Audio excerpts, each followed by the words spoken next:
अब एक संगे मेरे जयकारे लगा लगा। 10,000 रुपया दे मोगू। अब 10,000 रुपया मिलेंगे तो 5,000 रुपया मिलेंगे। तेने गाली गलौज करिए मोते। 2-3 ही गाली तो देंगे और तुम 2-3 ही गाली के इतने रुपए काट रहे हो हैं। पूरे पूरे आधी कर दिए। 8,000 तो दो कम से कम। 5,000 रुपए दूंगा मैं तो। तेने मेरी बहुत बेइज्जती करी है काम में। चल 5 ही दे रही हो। अरे तुम्हारा सरपंच कैसा हो? छपरी बॉस जैसा हो। हमारा सरपंच कैसा हो? छपरी बॉस जैसा हो। अरे हमारा सरपंच कैसा हो? छपरी बॉस जैसा हो। दूध दबाओ, सबको पिलाओ। अरे दूध दबाओ, सबको पिलाओ। अरे दूध दबेगा तो क्या होगा? भजी सरपंच बना होगा। माधर चोद, अगर इन गांव वालों को तो नारे सिखा के लाने तो ना ढंग के नारे सिखा के लाता। क्या दूध दबेगा तो क्या होगा? भज्जी सरपंच बना होगा। ये कोई नारा है? ये चीज महसूस है रही है नारे में लोगों को। क्या दूध दबाओ सबको पिलाओ, ये नारा कोई? यहाँ नारे में ऐसा लग रहा है जैसे हम जबरदस्ती का लड़की का दूध दबा रहे हो। दूध दबाओ सबको पिलाओ।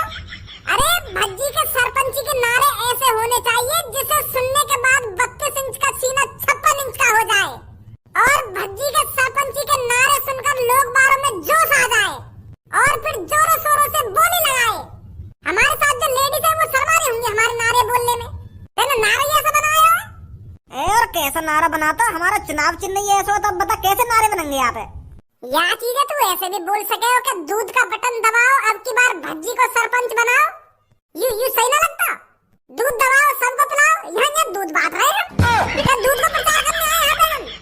दूध का बटन दबाओ, भज्जी को सरपंच बनाओ। या नारे बोल। हाँ ठीक है। दूध का बटन दबाओ, भजी को सरपंच बनाओ। दूध का बटन दबाओ, भजी को सरपंच बनाओ। शांत मेरे गांव के नागरिकों, शांत। मैं ये बिल्कुल भी नहीं चाहता कि आप मेरे नाम के नारे बोल बोल कर अपना गला बैठा लो। मुझे पता है आप मेरे साथ हो, तो आपको मेरी जयकारे लगाने की कोई जरूरत नहीं है। चलो अब विपक्ष टीम से भी बात कर लेते हैं। ये साले चोर मवाली गुंडे आपके गांव में आकर आपके भज्जी की सरपंची छीनना चाहते हैं। अरे सब गांव वालों को पता होगा कि ये जो आपके सामने खड़ा है ये एक चोर है, किडनैपर है जो लड़कों को किडनैप कर करके पैसे मांगता है और फिर भी कुछ मादर चोद इसकी सपोर्ट में खड़े हैं। बड़ा अचंभा हो रहा है भज्जी को ये सब देखकर। अगर कोई इंसान आतंकवादी के साथ पकड़ा जाता है तो वो भी आतंकवादी कहलाया जाता है और अगर कोई चोर मवाली गुंडे के साथ पकड़ा जाता है तो वो भी चोर मवाली गुंडा ही कहलाया जाता है। तो देख लो गांव वालों, आपकी नजरों के सामने ये 5-6 गुंडे मवाली खड़े हैं जो गुंडे को सपोर्ट कर रहे हैं। तो बताइए आप सभी इनके साथ क्या करना चाहिए? क्या ऐसे लोगों को इस गांव में रहने का हक है? अरे मेरा तो मन इस चोर के हाथ पैर तोड़ने का कर रहा है, पर इसके बगल में जो 2-3 आदमी खड़े हैं आप इनका बताइए इनके साथ क्या करूं मैं? जो एक चोर एक किडनैपर को वोट दे रहे हैं और उसके साथ खड़े हैं।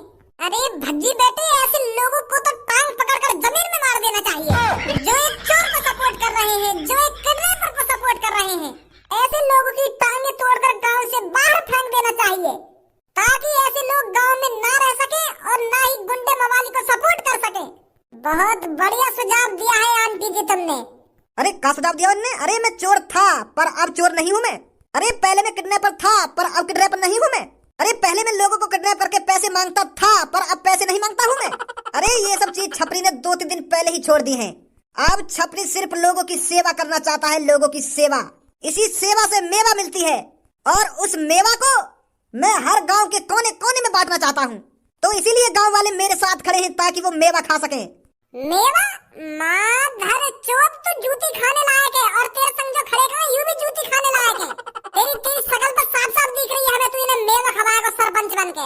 अरे जिस तरह हमारे चूतड़ हगना नहीं भूलते इसी तरह चोर चोरी करना कभी नहीं भूल सकता। और तू भी हमारे चूतड़ों जैसा है। जिस तरह हमारे चूतड़ हगते रहते हैं उस तरह तू भी चोरी करता रहता है। तो ऐसे लोगों का स्वागत गांव में किस तरह करना चाहिए बताइए गांव वालों? अरे ऐसे लोगों की गांड पे तेल लगाकर डंडा ही डंडा बजाना चाहिए ताकि आगे से एक गांव की सरपंची पर खड़ा होना ही भूल जाएं। अरे मैंने कितनी बार समझाया तो मैंने 10 बार कह दी होगी कि मेरी गांव की भोली भाली जनता से दूर रहिए, पर तेरे दिमाग में ना भरी हो बात।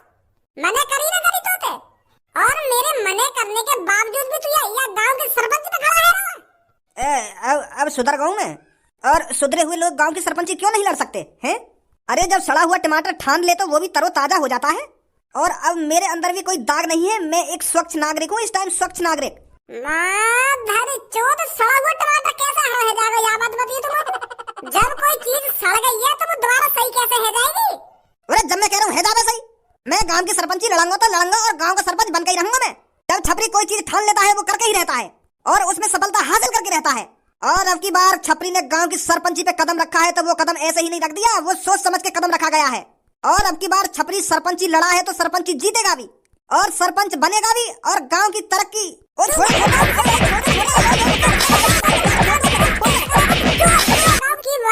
गांव में सरपंची लड़ता हुआ दिख न जाना चाहिए तू। लास्ट वार्निंग दे रहा हूँ मैं तुमको, लास्ट वार्निंग। नहीं अब की बार तुमको नरक में ही पहुंचा दूंगा सीधा। आई मेरी बात समझ में ना आई? हाँ ठीक है ठीक है ठीक है ठीक है ठीक है ठीक ना, ठीक है ठीक है ठीक ही रही हो और सोच समझ के खड़ा हो गांव के सरपंच पे।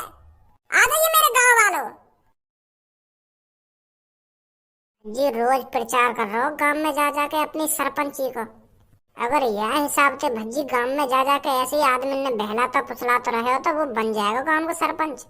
और अगर गलती से भी गांव का सरपंच बन गया वो, फिर ना रहेगी मेरी कोई भी इज्जत घर में। फिर तो मैं नाम को बड़ा रह जाऊंगा घर में।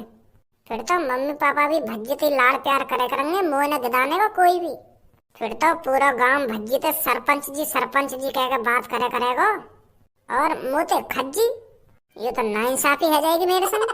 भगवान करे और कोई बन जाए गांव को सरपंच, भज्जी न बने बस। धनुआ अगर ऐसी गांव में चोर गुंडा लोग सरपंची पे खड़े हैं लगे ना तो है ही गांव की तरक्की। अरे इन मादर चोदों को ठिकाने लगाने के लिए तो खड़ा हो रहा हूँ मैं गांव की सरपंची पे। नहीं मौका जरूरत पड़ी मैं देखूंगा ये मादर चोद कैसे होंगे गांव की सरपंची पे खड़े। जो भी सरपंची पे खड़ा होगा मेरे हाथ में तो ऐसे छिटेगा जैसे वो छिटो का छपरी। मेरी सास के बनेंगे उस सरपंच। ओ बड़े भैया तू दिन भर सोफा पे पड़े रह गया, सोफा तोड़ रहा तो और कोई काम धंधा ना है? मैं घर से 6 बजे निकल जाऊँ गांव में अपनी सरपंची का प्रचार करने के लिए और जब भी मैं घर पे आऊँ तो सोफा भी पड़ा हुआ मिले मोगू। अरे तेरा छोटा भाई गांव की सरपंची पे खड़ा हो रहा है, तू भी नेक सपोर्ट करवा की तू यह सोफा तोड़ रहा है यहाँ पे पड़ा पड़ा। नेकत गांव में जाकर तू भी प्रचार कर मेरा, तू भी बता कि मेरा छोटा भैया गांव की सरपंची पे खड़ा है वही को वोट देंगे। सोफा पे पड़ा रहेगा तू हरदम। अरे तुझे पता है तेरा छोटा भाई कितनी मेहनत कर रहा है गांव की सरपंची जीतने के लिए? रोज गुंडे मवालियों से लड़ रहा है ताकि वो गांव की सरपंची न जीते, सिर्फ भज्जी जीते गांव की सरपंची भज्जी, ताकि भज्जी गांव वालों की मदद कर सके। और तो यह बात कोई भाग ही ना है मेरे संग नहीं चलते करके तो कुछ शर्म लगे गांव के लोगों के सामने हाथ जोड़ने में। खा तो जाएंगे ना तो वो ऐसा तू जो कर रहा हो वो कर, मोर मत घसीटा या चीज में। उरा तू या गांव की सरपंची पे खड़ा हो या देश की प्रधानी पे खड़ा हो, मोर कोई मतलब ना होते। 10वीं 12वीं पास न करी गई ढंग से और गांव के सरपंच बनने चले यूं करेंगे गांव की तरक्की। सरपंची को ऐसे भी ना आता होगा तो सुनी, अगर बाई चांस तू गांव की सरपंची जीत गया तो क्या करेगा तू काम बारन के लिए? भागदौड़ी कर लेगा तू? अरे पढ़े लिखे लोग ही गांव की सरपंची पर खड़े होते हैं जो गांव की तरक्की करवा सके, सही गलत का अंदाजा लगा सके। और तू 10वीं 12वीं में भगवान भरोसे पास हुआ और गांव की सरपंची लड़ने चले हो तुम सुधारोगे गांव में। और तो को अगर मेरी मदद न करनी तो मदद मत कर, पर मेरी बेइज्जती काहे कर रहा है भाई तू का मुझे लंडूरा समझ रहा हो बिल्कुल जो मुझे कुछ ना आवे। अरे भगवान भरोसे बेशक पास हुआ होगा भज्जी, पर भज्जी के अंदर दिमाग इतना है जैसे समुद्र में पानी। जिस तरह समुद्र में पानी की कमी नहीं है ना, उसी तरह मेरे दिमाग में ज्ञान की कमी नहीं है। और तू मेरी काबिलियत पे उंगली उठाएगा? गांव भुग रही है तेरी। तू चाहे ना तो गांव की सरपंची जीतो, ये लिए तो सोफा पे तू अपनी ऐसी तैसी मराता रह रहा है। जवान संभाल के बात कर भज्जी, सुनी तेरा बड़ा भैया हूँ मैं, बड़ा भैया तो अपने बड़े भैया से तमीज में बात कर, नहीं तेरे कान के नीचे लगाने में ज्यादा टाइम न लगेगा मोगू। मेरे सामने मत दिखाया सरपंची है, नहीं 2 मिनट लगेंगे तेरे सरपंच तेरी गान और सुने में। वाह भैया वाह, अरे अब पता चल रहा है तू मेरे से कितना प्यार करता है कितना प्यार नहीं करता। अरे तेरी तो गांव सिलगी पड़ी है मोते। अरे मैं तो अब तक सोचता आ रहा था कि मेरा भाई मेरे से बहुत प्यार करता है, मेरा भाई मेरे से जान से भी ज्यादा प्यार करता है। मैं तो अब तक सोचता आ रहा था कि मेरा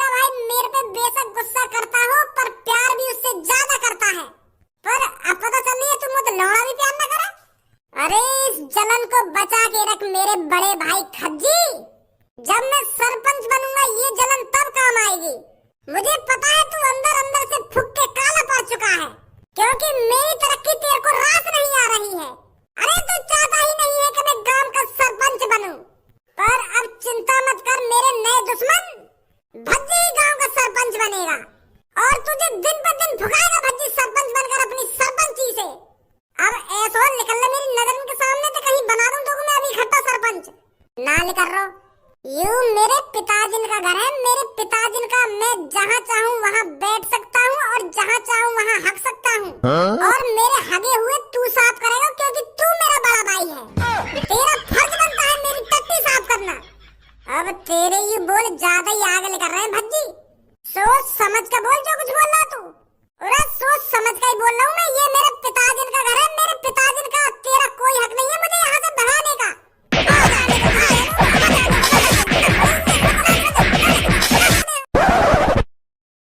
देख वोट गिरने जाता रहो पर वोट सोच समझ कर गिरी हो। पहले अपने बालक बच्चे, अपना परिवार, अपना घर, अपनी सड़क के बारे में एक बार जरूर सोच लियो। जब तू वोट गिरने जाएगा ना तो तेरी आंखन के सामने 3-4 बटन दिखेंगे, कार को, मोटरसाइकिल को, बंदूक को और दूध को। और कंफ्यूज नहीं होना है इतने सारे बटन देखकर, तेरे को बस दूध का बटन दबाना है, समझा? क्योंकि एक दूध का बटन ही है जो हमारे गाँव को सुधार सकता है, वरना सास के सब चोर लफंगे हैं जो हमारे गाँव में बर्बाद कर देंगे अगर गाँव में सरपंच बन गए तो वो। और अगर मैं वह टोपी वोट दूं तो वो टोपी वह मादर चोदे तो बिल्कुल भी वोट मत दे दियो। तो पता कितना कर्जा बाप है गांव में, ऐसा कोई सा घन्ना होगा जो वह टोपी ने काय पे तो उधार न ले रखा होगा, और उधार लेके वाने काय को पैसा दियो आज तक। अगर वो टोपी गांव को सरपंच बन गो ना तो सरपंच को जितना भी पैसा आएगा ना तो सब खा जाएगा वो। तो वह बुड्ढे तो बिल्कुल भी वोट मत दियो, भज्जी ये दी बस वोट देवे तो, समझो? वो बुड्ढे का बात ने चोदरो आ गए तू। बहुत देर तो सुनो मैं तेरी बकवास है। चाचा के कान ने कैसे भरो तुम्हें खड़े आ गए? तू बताएगा चाचा किसको वोट देंगे किसको वोट नहीं देंगे? अरे चाचा का अपना अंगूठा है, अपना हाथ है और अपना दिमाग है, जो मन में आएगा उसको वोट देंगे चाचा। सारे गांव पर लात मारेंगे बुड्ढे अगर चाचा के कान भरे तो तेने। मुझे पता है चाचा किसको वोट देंगे, चाचा को अच्छी तरीके से पता है चाचा के गांव को कौन सुधार सकता है कौन नहीं सुधार सकता। अच्छी तरीके से जानते हैं चाचा कौन है वो जो गांव को सुधार सकता है और गांव की सरपंची लड़ने के लायक है। वो तो हमें भी पता है। कहाँ पता हो तो बताइए कौन बनेगा गांव का सरपंच? भज्जी बनेगा और कौन बनेगा? मेरा मुंह बनेगा भज्जी गांव का सरपंच। अरे वो आजकल का बालक गांव की सरपंची लड़ने लायक है? अरे उसे तो अपने घर में पड़े रहकर दूध पीनी चाहिए, दूधी। उस लड़के ने क्या दुनिया देखी है जो तुम उसको सरपंच बनाने चले हो? अरे गांव का सरपंच तो वो बनना चाहिए जिसने पूरी दुनिया देखी हो। 2-3 दिन का बालक है भज्जी, वागो बनाओगे तुम सरपंच, वो कराएगा तुम्हारी गांव की तरक्की। तो कौन है गांव का सरपंच बनने लायक? जो गांव का सरपंच बनने लायक लड़का है ना वो है कालिया, वो मादरचोद चोर। वो तो सबसे बड़ा गुंडा आया गांव का, सबसे बड़ा गुंडा। वागो तो 5-6 गांव में नाम भी है। अने तो जन कितने लोगों को किडनैप करो है, किडनैप कर करके जन कितना पैसा लूटो वाने। अगर वो गांव गांव का सरपंच बन गो ना तो पूरे गांव में बेच के खा जाएगा वो, और दादागिरी अलग चलाएगा अपनी। तो वागो तो नाम ही मत ले तू। सुनी अब तू ज्यादा बुराई नहीं कर रहा कालिया की, बुड्ढे यही मारेंगे तो गिर क्या करते हैं। कालिया की ज्यादा बुराई करी तो सोच समझ के कालिया की बुराई कर। सुनी अरे कालिया ने पूरा देश घूमा है, पूरा देश, वहां ने पूरे देश भर में चोरी करी है और देश भर में किडनैपिंग करी है। तो कालिया से ज्यादा कौन जानता होगा इस देश के बारे में? ऐसा ही आदमी गांव की सरपंची बनने लायक है जो पूरे देश भर को जानता हो। ऐसा आदमी सिर्फ जेल में सड़ने लायक है। ऐसे आदमी को तो जेल बनी है और जेल में बाकी गांव पर डंडा बाजते रहना चाहिए, तभी वहां की अकल ठिकाने लगेगी। वह पता पुलिस कैसे छोड़ देवे। और मोको तेरी शकल जानी पहचानी शिकायत लग रही है। ऐसा लग रहा हो जैसे मैंने तू कहीं देखा हो हैं? अरे मेरे बारे में सोचने की इतनी जरूरत नहीं है। मैं बस तेरे से ये कह रहा हूँ वोट सिर्फ बंदूक पे डालियो, बंदूक पे। बंदूक का बटन दबाना है तेरे को। मैं तो भैया दूध को बटन दबाऊंगा और दूध को बटन दबा के भज्जिया जिताऊंगा। अरे भज्जी बेशक कम उम्र का हो पर उसने कालिया जैसे लड़कों को जन कितनी बार ठिकाने लगा रखा है। हमें पता है उसकी काबिलियत। हम तो एक बारी वह छपरी के भगाए में आ गए, वह दारू के चक्कर में। बड़ी मुश्किल से हमने भज्जी का भरोसा जीता है, तो हम नहीं चाहते उसका भरोसा टूटे, तो इसलिए हम सिर्फ भज्जी को वोट देंगे, भज्जी को। कहीं ना देवे तू आगू वोट। तू जानता नहीं है अभी कालिया के बारे में। अगर कालिया को पता चल गया ना कि तुम बुड्ढों ने छपरी को वोट दी है और छपरी को जिताया है, तो तुम जानते नहीं हो उसके गुस्से को। तुम्हें कच्चा छवा जाएगा कालिया, कच्चा। तुम्हें इस गांव से गायब कर देगा अगर कालिया को पता चल गया कि तुमने दूध का बटन दबाया है और भज्जी को सरपंच बनाया है। वाह वाह, हम पता ही ना चलने देंगे। जब कालिया हमसे आके पूछेगा ना कि तुमने कौन को वोट दी, हम तो कह देंगे तो कोई दी हमने वोट, और यूं भी कह देंगे कि हमें का पता तू कैसे हार गो, हमने तो कोई वोट दी भैया। वाह का पता चल रही है हम यहाँ पे कौन को वोट दे रहे हैं कौन को वोट ना दे रहे हैं। हम तो न्यों कह देंगे हमने तो कोई वोट दी कालिया। कालिया को सब कुछ पता चल जाता है। कालिया की आंखें पूरे गांव में फैली हुई हैं। सुनी बुड्ढे, तेरा भाग लौड़ा भी पता ना पड़े, हम तो भज्जी को ही वोट देंगे। क्या